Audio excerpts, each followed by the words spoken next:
Bien le bonjour à toutes, bien le bonjour à tous, c'est Alex, j'espère que vous allez bien, vous avez passé un excellent week-end et on est parti pour une nouvelle semaine, quotidien numéro 45 du 1er juin, nouvelle semaine, nouveau mois, c'est parti. Le mois de toutes les folies avec le 3 notamment, la fin des cours, la fête de la musique, c'est l'été, il y a les orages, c'est un mois de juin, j'adore ce mois, voilà, c'est un des mois préférés, un de mes mois préférés. Bien, un quotidien qui sera. Alors, je vais enlever la mise au point automatique parce que j'ai l'impression qu'elle elle est pas. Elle a trop bu ce week-end. Je sais pas, elle fait des écarts des fois affreux. J'ai peur que ça le fasse. Ça le faisait tout à l'heure quand j'étais. Des fois, ça faisait un truc genre comme ça. Ça partait en couille et puis ça revenait. Bon. Une quotidienne, oui, donc divisée bien entendu en trois parties comme d'habitude. On commence comme d'habitude avec quelques infos JV high-tech marquantes de la journée. Ensuite, je vous parle un petit peu de la chaîne, je lis vos commentaires sur la quotidienne précédente et j'y réponds. Et ensuite, je vous raconte un petit peu ma vie. Voilà. Allez, on est parti avec les infos. On va commencer avec les jeux vidéo comme d'habitude. Pas grand chose. On a eu un petit peu de teasing sur Mass Effect 4, on a une petite info qui nous dit, on n'est pas sûr, mais ça vient quand même d'une source assez fiable, c'est le quotidien, un quotidien économique de renommée mondiale, c'est Nikkei. C'est un quotidien économique japonais et il est fiable, il est très réputé. C'est un journal que voilà, moi je consulte un peu quand il y a des trucs en anglais et de temps en temps, et il y a beaucoup d'articles sur les quotidiens économiques anglophones et francophones qui ont des fois des liens avec celui-ci. C'est un truc qui est vachement réputé. Et en fait, l'info nous dit que la NX, vous savez, ce fabuleux projet mystère console, on sait pas trop quoi, de Nintendo, qui avait été dévoilé en mars dernier, ils nous disent qu'en fait, ça pourrait être tout simplement un terminal sous Android, une console sous Android, un terminal mobile, peut-être une tablette sous Android, pourquoi pas. À voir un petit peu, on n'a pas plus de détails pour l'instant. Mais comme le Nikkei, c'est un quotidien qui est vachement respecté et qui est vachement fiable, j'ai envie d'y croire personnellement. Alors du coup, ça remet complètement en doute ce que je disais. Je disais oui, ce sera un truc de réalité virtuelle, peut-être pas. Mais c'est vrai que ça suivrait bien le délire de Nintendo en ce moment. Ils ont prévu des jeux mobiles, etc. Donc pourquoi pas. Pourquoi pas, voilà. C'est pas n'importe quel journal. C'est quand même un truc vachement réputé, hein. C'est pas déconner avec ça. 25 millions de Bioshock vendus, tout jeu confondu dans le monde, donc c'est un très bon score pour la série. Et d'ailleurs, les ventes de jeux en France en valeur pour la semaine 21, savoir du 18 au 24 mai, donc avec la sortie de The Witcher 3 le 19, vous vous doutez bien du classement, je le pense. Numéro 5, Project Cars sur PS4, numéro 4, Farming Simulator sur PS3, numéro 3, The Witcher 3 sur PC, numéro 2, The Witcher 3 sur One, et numéro 1, The Witcher 3 sur PS4. E-Trust, hein, bien sûr, voilà, ça est premier, second avec la collector sur One. Sur PS4, la collector reste troisième, il y a Project Car en seconde. Sur PC, pareil, hein, The Witcher 3 et collector, et puis on a GTA 5 en troisième. Bye bye les Sims pour une fois. Sur Wii U, on a Kirby, le pinceau arc-en-ciel, Mario Party 10 et Mario Kart 8. Sur 3DS, Tomodachi, Monster Hunter 4 et Pokémon Saphir. Et sur Vita, ça ne change pas, je n'en parlerai toujours pas. Je ne ferai pas le top Vita tant qu'il y aura encore Call of Duty Boost dans ce classement, c'est hors de question. Bien, du coup, on enchaîne avec le high-tech, avec la grosse nouvelle du jour, c'est la date de sortie de Windows 10, Windows 10, le 29 juillet. Et moi, je ne l'ai pas reçu, mais apparemment, vous avez peut-être une fenêtre, un petit icône Windows en bas à droite de votre écran si vous avez Windows 7 ou Windows 8 ou 8.1. Et je l'ai pas eu moi encore, mais en fait apparemment ils nous disent vous pouvez entre guillemets réserver votre téléchargement. Alors on peut pas comprendre, enfin on peut se dire merde à quoi ça sert, c'est un truc gratuit machin et tout. Je pense en fait c'est l'hypothèse qui revient la plus souvent et la plus probable, c'est qu'en fait ils veulent voir à peu près combien de personnes ont envie de le télécharger après sa sortie, pour à mon avis dimensionner correctement leur infrastructure réseau et les serveurs pour bien bombarder tout le monde avec un bon débit quand ça sortira. Donc voilà, moi je pense que je le prendrai Day One, je pense. Alors pas sûr parce que je risque de partir le 30, mais ouais, je pense que je le prendrai assez rapidement là, ce nouveau Windows 10, il me tente bien, et je pense que ce sera même peut-être l'occasion de quelques vidéos histoire de vous donner un petit peu mon avis quand j'aurai pu le tester. Asus qui a annoncé 3 nouveautés, enfin qui a officialisé 3 trucs dont on avait déjà entendu parler. La ZenWatch 2 qui sera déclinée en 2 modèles. voilà, c'est une smartwatch Android Wear. Un écran rectangulaire entouré de métal. Il y a un bouton sur le côté droit de la montre façon Apple Watch. Les boutons en métal devraient avoir le même comportement que sur les autres montres Android Wear, à savoir permettre d'activer l'écran ou revenir au cadran, à l'accueil. Comme sur Moto 360 ou autre montre. Qu'est-ce qu'ils nous ont dit chez Asus aussi? Il y aura deux modèles disponibles, un modèle WI501Q avec des dimensions classiques de 49 par 41 mm et le deuxième le 502Q. Excusez-moi, au petit poignet avec des dimensions de 45 par 37 mm. Le premier modèle supportera des bracelets de largeur 22 mm et le second des bracelets de 18 mm. Des bracelets en caoutchouc, en métal ou en cuir bleu, orange, rouge ou taupe. Oui monsieur, seront disponibles. Les montres seront proposées en coloris argenté, métallique ou or rosé. Qu'est-ce qu'ils nous disent? Il y a un processeur Qualcomm dedans, c'est pas encore ce que c'est, sans doute un Snapdragon. Un écran AMOLED comme la première ZenWatch, c'est pas mal pour les contrastes, ça c'est plutôt bien. Gorilla Glass 3 en ce qu'ils appellent du 2,5D, donc c'est un peu arrondi, vous voyez. Étanche, donc eau et poussière IP67. Et le problème c'est la batterie, en fait ils se sont pas revenus, ils nous ont dit qu'elle serait mieux. Mais ils nous ont pas donné d'autonomie, donc c'est un petit peu dommage. Et ils nous disent qu'il y a un chargeur sans fil livré avec la montre, ça c'est bien. C'est bien pourquoi? Parce que là, moi, ça fait 2 nuits de suite, enfin 2 matins de suite, pardon, que je me relève et que ma G-Watch est déchargée. Pourquoi? Eh ben, tout simplement parce qu'en fait, ça a oxydé. Voilà, les connecteurs qui sont sur la montre. Alors, je sais pas si je pourrais bien vous les montrer. J'en reparlerai quand je ferai une. Je vais essayer. Alors, fais la mise au point, Jacqueline. Allez. Non, il n'y a pas. Ah ben non, je l'ai désactivé, je suis bête. Complètement débile, le gars. En fait, bon, je sais pas si vous l'avez vu correctement, je vais essayer de vous montrer rapidement. Mais vous voyez qu'en fait, bah, alors, je sais pas, vous voyez ici, regardez. Ça a complètement oxydé, en fait, à cause de ma peau. Au bout d'un moment, ça va faire 1 an que je l'ai. Et en fait, c'est fait d'une manière, ce truc, que ça se. Vous savez, c'est comme certaines souris sans fil qui avaient. Je me souviens notamment, si vous l'avez peut-être connu, la MX1000 de Logitech qui avait les connecteurs en métal dessous qui oxydaient. Et du coup, l'autre partie est faite comme ça. Et en fait, du coup, on met la montre dessus pour faire coïncider les connecteurs avec les pics en métal. Et le problème, c'est qu'en fait, oui, c'est aimanté, hein, c'est pour ça que ça tombe pas. Le problème, c'est qu'en fait, bah, ça charge pas tout le temps. Du coup, des fois, je m'énerve dessus. Je suis obligé de la caler un tout petit peu. Des fois, je la mets comme ça va charger. Je la déplace un tout petit peu sur le slot de 1 mm, ça va plus charger. Et c'est horrible. Et du coup, c'est vrai que c'est bien d'avoir mis. C'est bien de mettre des chargeurs sans fil sur ces machins. Là, je pense que c'est vraiment une nécessité. Là, les premières, elles étaient pas avec le chargeur sans fil. Il faut vraiment que ça devienne la norme, quoi. Faut pas qu'il y ait autre chose parce que c'est vrai que ça part vite en swag. Et pardonnez-moi l'expression. Mais c'est vrai que non, il faut absolument des chargeurs sans fil sur les montres. Et puis surtout, bah, il faut que ça soit compatible avec tout. Parce que là, je vous parlais l'autre jour d'IKEA qui va sortir des tables de chevet sans fil ou des bureaux. Et du coup, comme ça, il y a juste le soir, vous enlevez votre montre, vous la posez dessus, boum, ça charge. Il n'y a pas à se faire chier avec des câbles et c'est bien. Il faut que ça soit comme ça, il faut que tout le monde le fasse.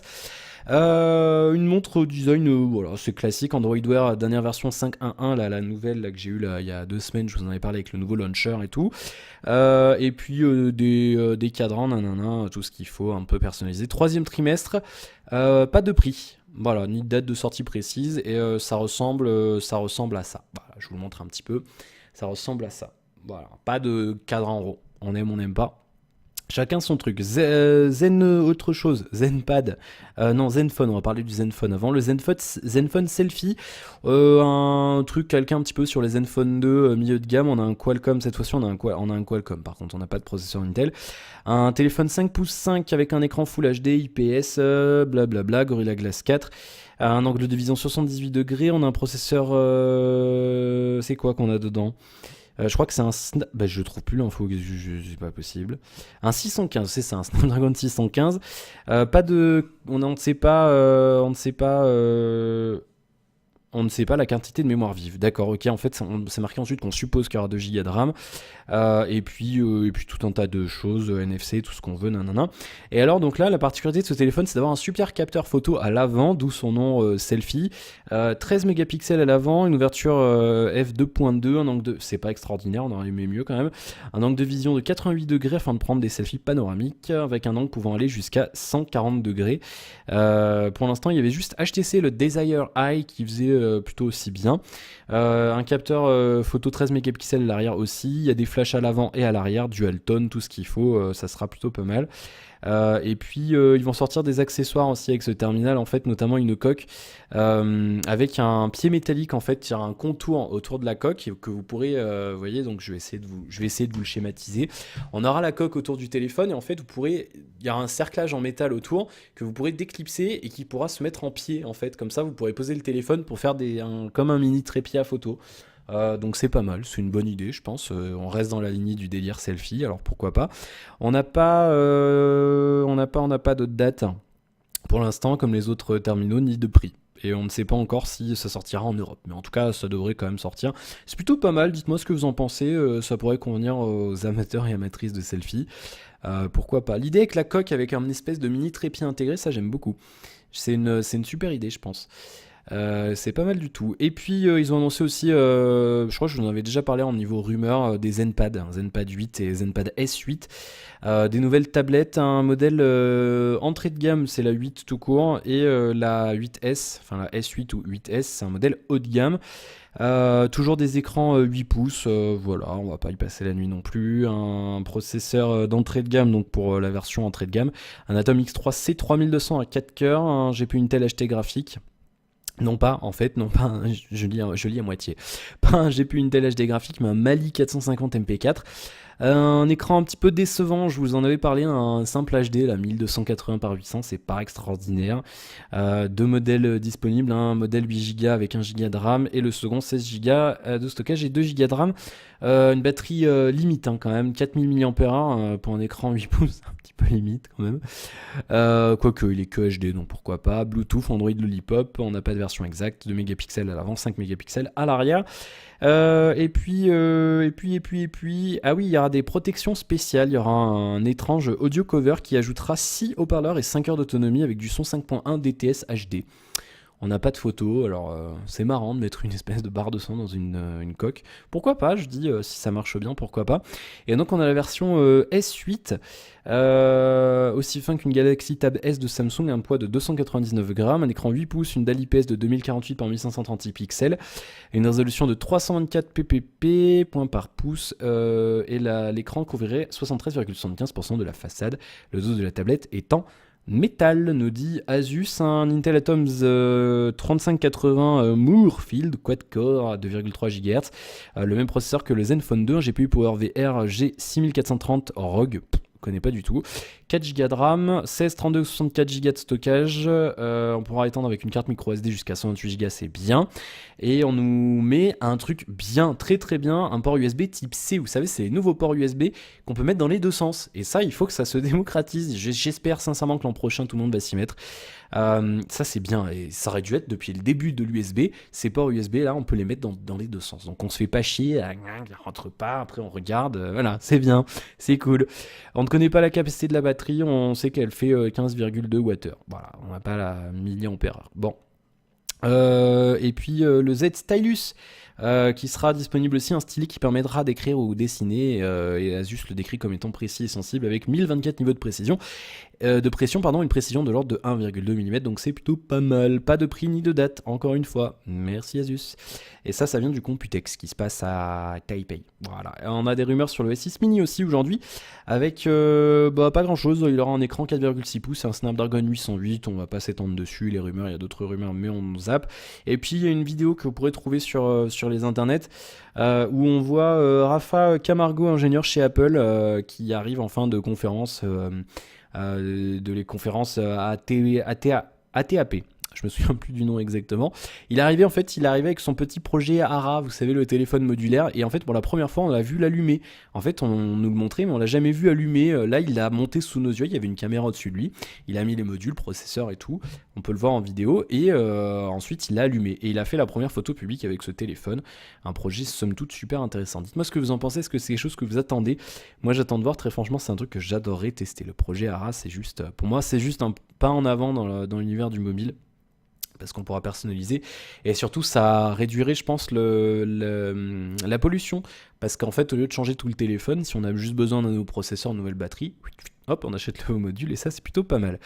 Bien, vos commentaires, juste après que je regarde le nombre d'abonnés sur la chaîne, on est à 1247, soit une augmentation de 26 depuis vendredi. Bienvenue à vous, 1247 et nous sommes le 1er juin. Ah oui, je note à chaque fois sur mon petit papier virtuel. Bien. Allez, on va enchaîner avec vos commentaires. Commentaire de Michael. Coucou, as-tu passé un bon week-end et est-ce que ça va mieux? Oui, ça va un petit peu mieux. J'ai fait un petit week-end déconnecté là, ça fait du bien. Enfin, samedi, j'étais quand même un peu sur l'ordi. Hier, j'ai vraiment pas été longtemps. Juste un petit peu là pour mettre les uploads et mettre la vidéo en ligne hier soir. Et c'est vrai que je suis resté beaucoup dehors. Je profitais de la journée. On a fait un Monopoly avec ma soeur. Voilà, bon. J'ai hésité à me baigner. L'eau était à 21 degrés hier. C'était un peu limite. Puis il n'y avait pas trop de soleil. Là, par contre, il va faire 35 degrés toute la semaine. Je pense que week-end prochain, plouf. Ah, attends, faut pas déconner. D'autant qu'en plus, on va vendre la maison, on n'aura plus accès à la piscine, on va en profiter tant qu'on l'a. Oui, donc oui, un bon week-end. Ça m'a permis un peu de réfléchir, d'ailleurs, je vous en parlais un petit peu juste après, là, ce qu'on fait sur la chaîne. Mais ça fait du bien, ouais, c'est vrai que ça fait du bien de déconnecter un petit peu, donc bon week-end. De tous les téléphones que tu as testés, lequel préfères-tu et est-ce qu'il te manque? Celui qui m'a quand même le plus marqué, c'est quand même le S6 Edge. Bon, pas parce que enfin, j'ai gardé le Huawei, donc forcément je préfère le Huawei, mais le S6 m'a quand même marqué parce que j'avais une plutôt mauvaise opinion de Samsung, et c'est vrai que là, bah, ça m'a quand même vachement remonté en fait, ils sont quand même vachement remontés dans mon estime. C'est un excellent terminal, et c'est vrai que j'adorais la finition, et j'adorais l'avoir en main, l'écran était super joli et tout, et je vais pas dire qu'il me manque, mais c'est vrai que c'est un terminal que j'ai vraiment beaucoup apprécié à tester. Et là, ouais, le HTC aussi, le M9, ouais, que j'ai bien aimé aussi. Peut-être un peu moins. Après, je saurais pas vous dire pourquoi. C'est complètement subjectif comme truc. Mais ouais, mais c'est vrai qu'à chaque fois, je suis quand même content de retourner sur le Huawei par rapport à l'écran. Je vous assure que je me suis habitué au 6 pouces et j'ai énormément de mal à rester sur 5 pouces. Et c'est vrai que je me suis vachement habitué à ça. Donc non, ça me manque pas, mais c'est vrai que c'est vrai que j'ai pris vachement de plaisir sur ces terminaux. Quel est ton prochain achat mobile que tu garderas? Je ne sais pas. Je ne sais pas, peut-être un nouveau Huawei, peut-être le P8 Max ou alors le Mate 8 qui est en rumeur pour l'instant. J'adore le Mate 7. D'ailleurs, ils ont ouvert les inscriptions à la bêta de Android 5. Du coup, ils vont sélectionner à peu près une centaine de personnes. Du coup, j'ai envoyé mon mail. J'espère qu'ils vont me dire oui. Comme ça, je pourrais peut-être vous donner un peu mon avis aussi. Et ça serait cool. Parce qu'on n'a pas encore Android 5 sur ce terminal, ce qui est un petit peu dommage. Mais ouais, sinon, c'est vrai que Huawei, j'avais jamais eu de téléphone chez eux et j'ai été, franchement, je suis tombé amoureux, quoi. Vraiment, la finition est top, l'autonomie est juste faramineuse, quoi. Je sais pas si c'est parce qu'ils utilisent des processeurs de chez eux qu'ils arrivent bien du coup à optimiser le truc, mais c'est juste top, quoi. L'autonomie est juste géniale, quoi. Et c'est vrai que du coup, je suis vraiment content. Est-ce que je resterai chez eux? Soit Huawei, soit après, je sais pas. S'il y a rien qui me tente, je pense que je resterai sur le Mate 7 un peu plus longtemps. Là, ma moyenne en ce moment, c'est entre 6 et 9 mois par terminal. Du coup, bah, je sais pas. On verra. J'ai pas d'idée encore. On verra à la rentrée. Sinon, peut-être un Note Edge ou je sais pas. Mystère. Je n'en sais rien. Bonne semaine, nous dit Mika. Eh ben, bonne semaine à toi aussi, mon cher Mika, et merci pour ton commentaire. Commentaire et dernier commentaire de Seb Number 001. Je n'ai qu'une chose à dire, repose-toi. Il faut décompresser de temps en temps, Alex, c'est important pour la santé et surtout le moral. J'espère que ton week-end se passera bien et j'attends avec impatience la critique du HTC One M9. Ce sera sûrement mon prochain terminal, tout dépendra de ta critique. Après le Galaxy Note, le HTC. Bon week-end, deuxième fois, et bon courage. Ah bah merci beaucoup, déjà pour ton commentaire Seb. La critique du HTC arrive mercredi. Elle arrive mercredi, il faut que je fasse le montage, je vais peut-être le commencer ce soir ou je le ferai demain, je verrai. Tu verras que j'en ai dit beaucoup de bien, sauf sur l'autonomie et l'appareil photo. L'appareil photo, il n'est pas si mauvais que que ce qu'on a dit hein, sur internet. Moi, il me convient. Après, je fais pas, je veux dire, je suis pas photographe. Je faisais beaucoup plus de photos qu'avant que maintenant. Mais c'est pas primordial pour moi. Maintenant, c'est vrai que si t'as vraiment envie d'un photophone, ça sera clairement pas un bon choix. Et si t'as envie d'un truc avec une super autonomie, c'est pas un bon choix non plus. On a quand même, je râle à la fin justement de la critique par rapport à l'autonomie, mais c'est vrai que bah y a pas quoi. On est en 2015 et on a toujours des téléphones haut de gamme qui font 4 heures de screen on maximum sans bricolage quoi. Et c'est vraiment dommage. Alors oui, on nous met de la charge rapide machin. Mais je veux dire, on n'a pas toujours accès à une prise, quoi. Donc voilà, c'est pas un mauvais terminal, hein, c'est un excellent terminal, sauf, bah en fait, voilà, autonomie, hein, c'est comme le S6, l'un des seuls points faibles de ce terminal, c'était l'autonomie. Bah, voilà, j'attends de voir. Et innover, les mecs, faites du R&D sur les batteries, je sais pas. C'est ce que je dis dans la vidéo justement de la critique de ce terminal. Si tout le monde s'y mettait, s'il y avait vraiment un investissement global sur la recherche et développement sur les batteries, peut-être qu'on serait déjà plus avec nos batteries LiPo ou Li-ion, on aurait déjà... je sais pas, on aurait déjà peut-être évolué, je sais pas. Ça m'énerve. Bon. Mais voilà, bah écoute, après, j'espère que ça t'aidera dans ton choix. Alors après, là, elle fait 1h20, là, j'ai pas fait le montage, mais il y en a pour 1h15, je pense, à peu près, de critiques. C'est long, c'est très long, je sais. Mais encore une fois, voilà, il y a le sommaire. S'il y a des trucs qui t'intéressent pas, tu zappes. Et puis voilà, au moins je dis tout ce que j'ai à dire, j'omets, je pense pas grand chose. Et j'ai suivi un petit peu vos conseils, il y a une nouvelle partie, réception réseau, accroche réseau. Et j'ai suivi aussi le commentaire un petit peu mécontent de Olive, je sais plus quoi, sur la critique du Nexus 6 qui râlait, mais à juste titre pour le coup. Il disait oui, il n'y a pas de photo en basse luminosité, du coup j'en ai fait maintenant. Voilà, du coup il y en aura, j'ai écouté. Voilà, bon ça arrivera mercredi. Bien. Voilà pour les commentaires. Du coup, le planning de la semaine, je vous ai mis ça sur le site. Alors du coup, ce que j'ai fait là, j'ai réfléchi un peu ce week-end. Je me suis dit bon, je vais arrêter de persévérer pour rien. Là, du coup, je mets en stand-by les let's play sur Banjo-Kazooie et Far Sky parce que ça plaît pas. Voilà, bon. Je m'y attendais un petit peu. Je mets en stand-by parce que là on arrive en juin, il va y avoir le 3 et compagnie.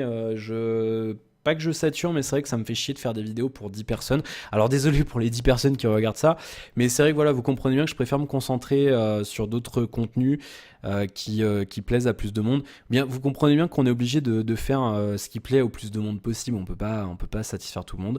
Sinon, il me faudrait 10 jours par semaine et il me faudrait des journées qui durent 50 heures. Et c'est pas possible. Du coup, je mets ça en stand-by, je dis pas que je les arrête complètement. Banjo-Kazooie, il reste 3-4 vidéos, donc je les ferai, je pense, mais pas tout de suite. Du coup, cette semaine, ce soir, du coup, vous avez rien. Il y a un trou, il n'y a pas de Banjo-Kazooie, il n'y a pas de Far Sky, il n'y a rien. Demain, vous aurez l'épisode 28 de City Skylines. Mercredi, vous aurez quoi Mercredi, vous aurez la critique du One M9. Je vous l'ai mis sur le site. Hein. Je vous le fais le début de semaine parce que je sais qu'il y en a qui oublient. J'avais oublié à chaque fois que je le mets sur le site. Jeudi, l'épisode 29 de City Skylines. Ah non, mais n'importe quoi en fait. 29 et 30. Je me suis trompé dans le planning en fait. C'est le 29 et le 30. On était sur le 28, c'est ça. Hein. Je crois que je me suis trompé dans. Non, n'importe quoi, c'est ça. 28 et 29. Le mec il est encore en week-end. 28 et 29. Vendredi, le déballage du Ubuntu Phone si je le reçois avant parce qu'on n'a pas de nouvelles. Le suivi de colis marche pas. Alors il est censé être parti jeudi. On va appeler, on va se renseigner, on va voir, on va essayer de se débrouiller. Samedi, mon avis personnel sur The Witcher 3, comme ça j'aurai eu le temps de continuer un petit peu le jeu. Et dimanche, l'épisode 2 de la série 4 de Numboxing. On a tourné ça ce week-end avec Mathilde. On s'est bien amusé sur cette dégustable. J'espère que vous avez regardé la vidéo hier, elle est assez... Et ils ont progressé, mais il y a des trucs qui sont pas bons dedans. Franchement, je vous dis pas quoi, ça laisse un petit peu de suspense. Du coup, voilà, un petit peu de stand-by sur le jeu vidéo. Alors je sais pas encore, j'ai envie de continuer à faire du jeu vidéo. Je vais continuer City Skylines parce que ça marche bien, parce que j'aime bien le faire. Mais ouais, je sais pas encore comment je vais faire. Qu'est-ce que je vais continuer ou pas? Est-ce que je lancerai pas autre chose? Est-ce que je ferai pas un truc Alors le problème c'est que j'ai pas envie de faire un truc que tout le monde fait déjà. On va me dire fais du GTA, fais du The Witcher. Tout le monde le fait quoi. Je veux dire, ça sert à quoi? Skylines, il y en a quand même moins. Alors après, je sais pas. J'en sais rien. Je sais pas. Je suis un petit peu dans un tourment. Dites-moi ce qui vous plairait éventuellement. Je sais pas, un truc qu'on peut faire, qui est sympa à faire en let's play, que tout le monde ne fait pas éventuellement. Je ne sais pas, je dis pas que je ferai ce que vous me proposez, mais n'hésitez pas à me proposer quelque chose, je verrai ce que je fais, je regarde pour l'instant, je réfléchis. Normalement, cette semaine, vous aurez le déballage du mystérieux téléphone. Dès que je l'ai, je vous en parlerai dans la quotidienne, je vous dirai ce que c'est. Semaine prochaine, vous aurez la critique justement de ce terminal et éventuellement le déballage du Zenfone 2 que je vais commander, je pense, la semaine prochaine, on verra. À ce titre-là, j'ai été contacté par un YouTuber que j'apprécie beaucoup, qui s'appelle Electronic Arts, que vous savez maintenant. Comment il se décrit dans son mail? J'ai adoré son mail d'ailleurs, il fallait que je lui réponde, faut que je lui réponde maintenant, j'ai complètement zappé. Attends, c'est le Fabien de la suranalyse maladive de la technologie. J'ai bien aimé ton mail, Fabien. Ça m'a fait plaisir déjà que tu me contactes. Qui est en train de mener une enquête sur les processeurs Intel. Du coup, je vais voir. Du coup, il m'a demandé si je pouvais faire des tests sur les Proco Intel du Zenfone 2. Donc, ça sera avec grand plaisir. Du coup, je le ferai. Voilà, comme ça, il pourra. Je sais qu'il mène ses enquêtes. Il adore ça. Moi, je suis pas trop dans tout ça. Moi, je suis pas. Je suis pas bricoleur comme lui. C'est vrai que j'aime bien tout ce qui est nouvelle technologie, mais après, c'est vrai que je cherche pas trop à savoir comment ça marche. À mon grand dame, mais c'est vrai que je me perds vite dedans. Donc je regarderai ce qu'il me demande à faire, je le ferai, et je ferai peut-être une vidéo dédiée à ça. Du coup, on verra. En mode complément de ce qu'il fait lui, je verrai ce qu'il demande et puis on en reparlera. Du coup, il le Zenfone 2 normalement la semaine prochaine en déballage. Faut que j'en trouve, c'est pas à gagner. Et puis après en terminale, je sais pas. Là très franchement, je sais pas en fait parce que je vous le dis, on a prévu de faire un voyage en Belgique en fait avec Damien et on va retrouver PL Ghost que vous connaissez aussi si vous avez déjà regardé la quotidienne, enfin le n'importe quoi, la vidéo des 1000 abonnés. On va retrouver, en fait, on va aller vers chez PL Ghost parce qu'on se connaît depuis un moment maintenant. En fait, on se connaît tous par rapport à Gameit et on s'est jamais vu en vrai. En fait, moi j'avais vu Camille que vous avez peut-être déjà croisé aussi si vous me suivez sur Twitter. Et du coup, là, on devrait partir en fait fin juillet. On va peut-être faire une semaine là-bas. Moi, je devrais récupérer Camille enfin, on prendra le même train. Comme ça, on ferait le trajet avec Camille. On trouverait Damien à Paris. Il y aurait Huggy aussi, que vous avez peut-être déjà croisé si vous me suivez aussi sur Twitter et qui bossait chez Gamitz aussi. Et on va tous aller chez PL. On va se trouver un petit truc. Du coup, je sais pas là, parce qu'il faut que je mette un peu des sous de côté. Mais je sais pas, après en terminale, je pense qu'on fera le G4. Après le Zenfone 2, on verra, on en reparlera de toute façon. Et après, comme je vous disais, je ferai une pause en juillet. On verra ça, je vous en reparlerai. Il y aura le 3 aussi, il y aura peut-être des jours, il n'y aura pas de quotidienne, parce que là, dans 2 semaines, ouais, il y a le 3 et je vais peut-être douiller niveau heure de sommeil. Et lundi prochain, il y a la WWDC d'Apple. Du coup, je regarderai ça, je vous en reparlerai un petit peu dans la quotidienne mardi prochain, donc le 9. Et on verra ce que ça donne. Voilà. Et puis, je pense que j'ai à peu près dit tout ce que je voulais vous dire. Je crois que c'est tout. Bien. Ah oui, si, le tirage au sort pour les tipeurs. On a complètement oublié de le faire, en plus, samedi. Du coup, je verrai. Je le ferai soit tout seul, soit... mais je préfère le faire avec quelqu'un d'autre, parce que sinon vous allez dire, oui, il y a de la triche. Gna gna. Du coup, je le ferai. Je pense on le tournera rapidement avec Mathilde ce week-end. Je la ferai bien dans ma chambre 5 minutes. On fera le tirage au sort. Et je vous mettrai ça en vidéo, peut-être en privé, enfin en accès uniquement via lien. Comme ça, je vous la mettrai sur Tipeee. Enfin, en public, mais je veux dire, je veux pas faire en mettre tout le monde ça. Je veux dire, si je veux pas que tout le monde voit ça dans un sens où ça ne concerne pas tout le monde. Voilà. Bien. On a déjà fait le tour. Et puis on est déjà à 16 € de type récurrent là pour le mois-ci. Donc si vous voulez jeter un œil aussi, si vous voulez aider financièrement, c'est en bas. Voilà. Bien, 28 minutes. Je vais vous laisser. Merci d'avoir suivi cette quotidienne, la 45e. Du coup, ouais, ce week-end, j'ai commencé une nouvelle série. J'ai commencé Villas Man on Earth. C'est génial. Ça me fait délirer. On peut s'attendre à un truc qui va tourner en mode zombie et tout, et pas du tout. Vous verrez ça. En fait, c'est l'histoire d'un gars qui est tout seul sur Terre et peut-être pas en fait. Voilà. C'est marrant, franchement c'est marrant. Mon seul regret c'est que les épisodes durent 20 minutes, c'est un petit peu dommage. Vous irez jeter un oeil si vous voulez. Moi j'adore, franchement je kiffe, c'est bien délire. Bien, merci de regarder cette quotidienne, je vous souhaite plein de bonnes choses. Comme d'habitude, n'hésitez pas si vous avez quelque chose à dire, un petit commentaire, j'y répondrai demain dans la quotidienne. Et puis n'hésitez pas à liker si ça vous a plu, à partager, vous abonner si ce n'est pas encore fait, faire un petit tour sur Tipeee si ça vous intéresse aussi, si vous voulez m'aider financièrement. Voilà, du coup vous voyez les tips du mois dernier, ça couvrira les frais d'envoi, de retour et compagnie du Zenfone 2 ce mois-ci. Voilà, donc ça c'est super cool. Et puis c'est tout. Voilà, merci d'avoir regardé cette vidéo. Plein de bonnes choses. À demain. Salut, ciao.